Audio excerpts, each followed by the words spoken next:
Ada mukjizat yang mungkin masih belum menentukan 100% sikap itu, ya bisa kita bersama-sama gitu. Sah-sah saja, tapi kami tetap partai koalisi semakin solid. Dalam waktu dekat akan deklarasi akbar untuk pasangan asli. Ya. Berarti kemungkinan ada yang bergeser masih melihat ada peluang itu? Segala kemungkinan itu ada. Ya namanya, ini kan namanya politik ya, dinamis ya. Ya saatnya kita bersanding, ya bersanding. Saatnya kita bertanding, ya bertanding gitu. Jadi jangan disia-siakan. Kalau ya yang judulnya agak-agak seram gitu kan, tapi enggak masalah buat kita kan. Kalau kembali ke masyarakat lagi supaya lebih tertantang. Iya, saya juga bilang gini, wah Mas Agus ini bikin judulnya seperti ini supaya semakin. Nah, ya kerja kepartean kita ini kan ditunggu hasilnya selama 5 tahun ini kita mempersiapkan figur. Dan memang kami PDI Perjuangan berada di 7 kursi saat ini 7 kursi. Tinggal 3 kan lagi sebenarnya. Tinggal 3 lagi. Nah, ya mudah-mudahan ada mukjizat yang mungkin masih belum menentukan 100% sikap itu, ya bisa kita bersama-sama gitu. Ya nggak ada hal yang mustahil di dunia ini. Ya. Khususnya untuk Kota Batam ya. Jadi kita berharap mudah-mudahan ini karena saya pikir ini pilkada, pileg. Kalau pilkada kan kita memilih wali kota dan wakil wali kota. Kalau pileg kan kita memilih setiap partai harus menyodorkan figurnya itu 50 figur ya, 50 caleg. Karena ada 6 dapil dan yang mau diisi di sana 50 kursi. Tetapi ini pilkada. Pilkada kan untuk memilih wali kota dan wakil wali kota, kepala daerah. Ya tentunya ini kan kita harus masyarakat ini menunggu yang mana yang mau dipilih. Loh kalau ya benar aturannya itu PKPU nomor 14 tahun 2015, kemudian ada perubahan di 2018 nomor 13 gitu kan. Tapi kemudian ada perubahan lagi itu di PKPU nomor 20 tahun 2020 ya Bung Robi untuk pilkada, pemilihan gubernur, wakil gubernur, bupati, wakil bupati, dan begitu juga wali kota dan wakil wali kota. Dan di situ kan sudah ada tentunya aturan itu juga mengadop dari apa keinginan masyarakat sebenarnya. Nah, sudah ada contoh sebenarnya. Memang kalau yang banyak itu yang kotak kosong baru 1 yang menang, baru Makassar aja ya. Ya, Sulawesi Selatan itu Makassar ya. Nah, tapi ini kan kalau kita lihat ya seluruh media-media ya hampir rata-rata mau di kotak kosongkan gitu kan. Kenapa memang cuman berani bertarung dengan kotak kosong gitu kan. Nah saya tantang ini kan, apa hanya kita berani bertarung dengan kotak kosong gitu. Padahal kita ingin bertarung bersama-sama. Kira-kira siapa yang diberikan amanah oleh rakyat. Yang kalau tahapan hari ini kan kita baru memasuki tahapan pemutakhiran data di Kota Batam. Kita belum tahu. Kalau pileg kemarin kan 851.614 pemilih ya, 3.241 TPS. Nah kemungkinan ini akan ada perubahan. Nah artinya kan ini masyarakat bukan sedikit yang menunggu itu, banyak juga yang jangan sampai kotak kosong Bu Erna, jangan sampai kotak kosong. Nah artinya kan bukan berjuang sendiri, pasti juga masyarakat ya akan dengan caranya sendiri akan berpikir, akan bersikap.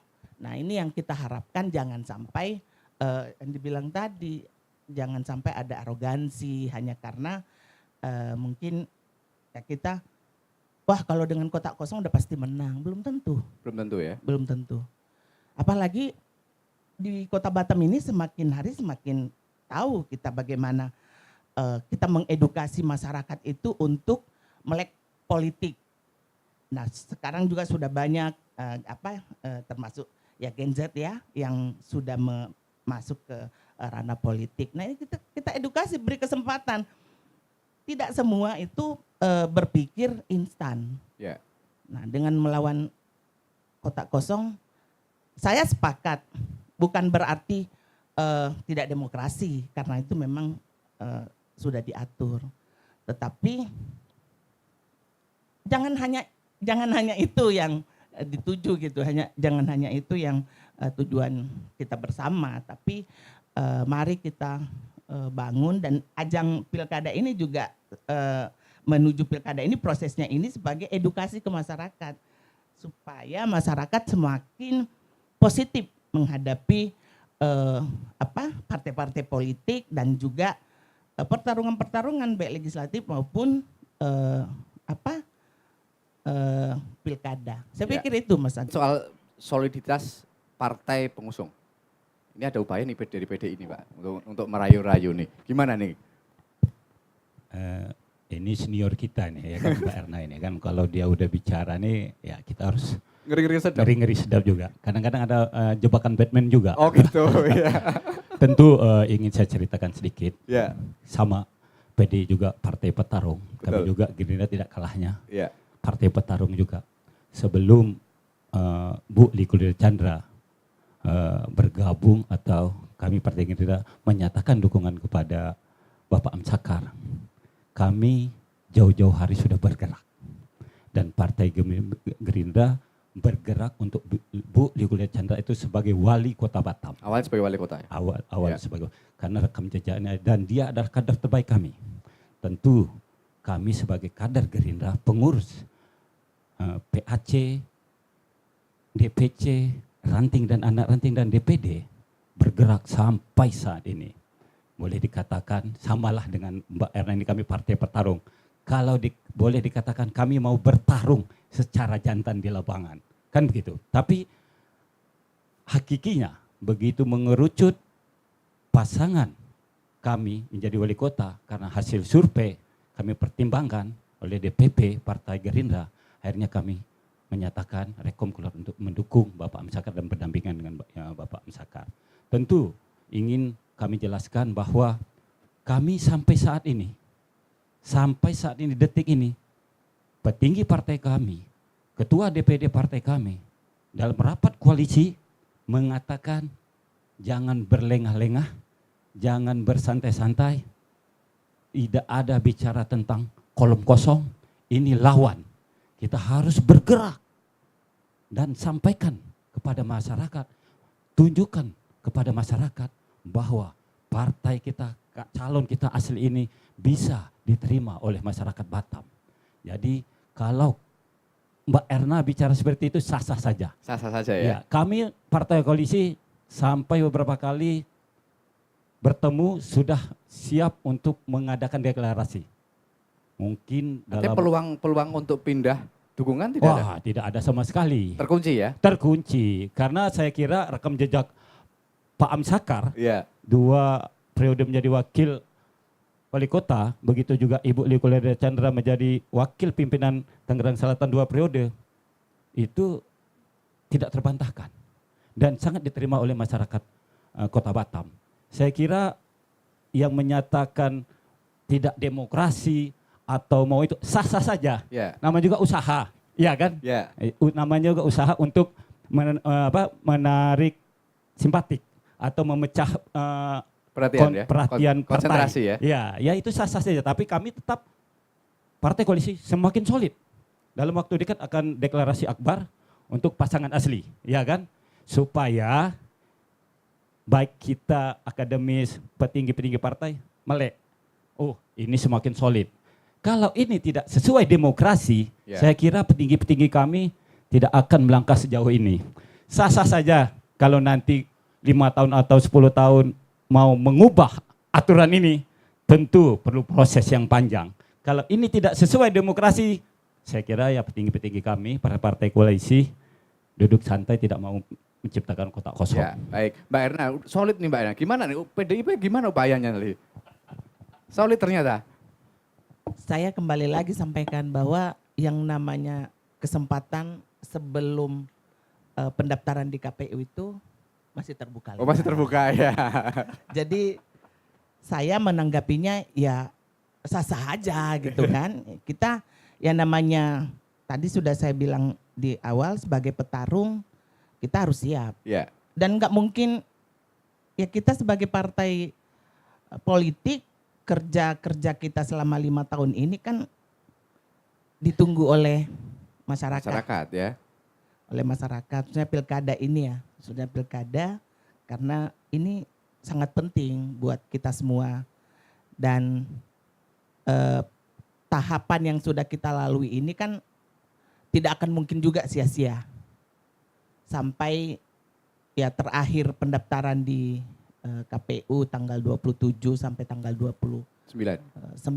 Nah itu saya pikir waktunya itu kan masih lumayan ada ya, lumayan panjang untuk mempersiapkan itu. Dan kita harus yakin, hakul yakin ya, jika sebuah keyakinan itu ada, insya Allah jalannya juga Berarti akan PDIP tetap ada. berupaya Kita tetap keras berupaya. untuk memunculkan lawan. Iya, kita berupaya. Kita 7 kursi. Ya. Hanya tinggal 3 Tiga. kursi ya, 3 kursi. Mudah-mudahan kita bisa mencapai itu dan artinya kita bisa mengisi yang kotak kosong, kolom kosong tadi Ya. untuk kita bertarung lah.